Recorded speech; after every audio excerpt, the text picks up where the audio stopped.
Whispers of the Neon Moon.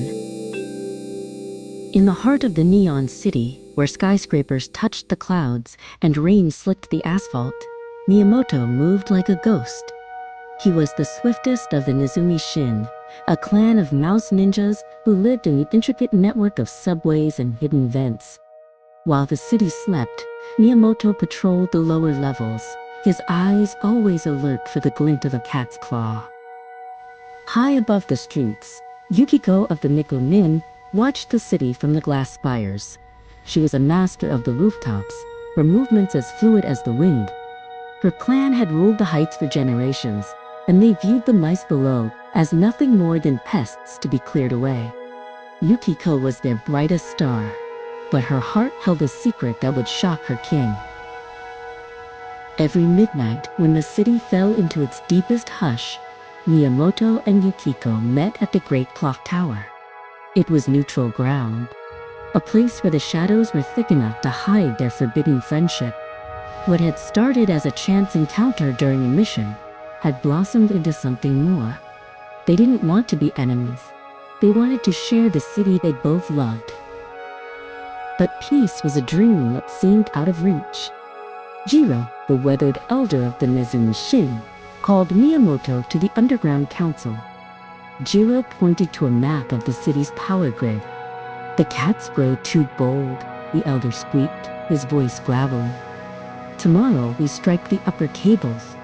We will plunge their high-rises into darkness and reclaim the skyline." At the same time, in a dojo of polished obsidian, the fierce leader of the Nikonin, Saki, addressed her lieutenants. Yukiko stood in the front row, her tail twitching with anxiety. "The mice are plotting in the sewers," Saki hissed, her eyes glowing like embers. "We will flood the lower tunnels tonight. We will flush them out and end this rivalry once and for all." Miyamoto and Yukiko met one last time before the conflict began. They stood on the bridge connecting the old city to the new, the wind whipping their scarves. "We have to stop them," Miyamoto said, his voice firm. Yukiko nodded, her grip tightening on her kunai. "If the clans fight now, the city will burn. We must show them that there is another way." The clash began at the central plaza. The Nezumi Shin emerged from the manholes just as the Nikko Nin descended from the wires.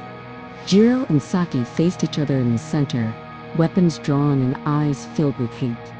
The air was thick with the scent of ozone and the sound of unsheathed steel. The long-standing war was finally boiling over.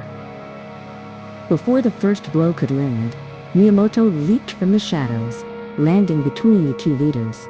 He threw a smoke bomb that filled the plaza with a shimmering violet mist. From the haze, Yukiko appeared, standing beside him. They didn't draw their weapons. Instead, they stood together, a mouse and a cat, blocking the path of the war.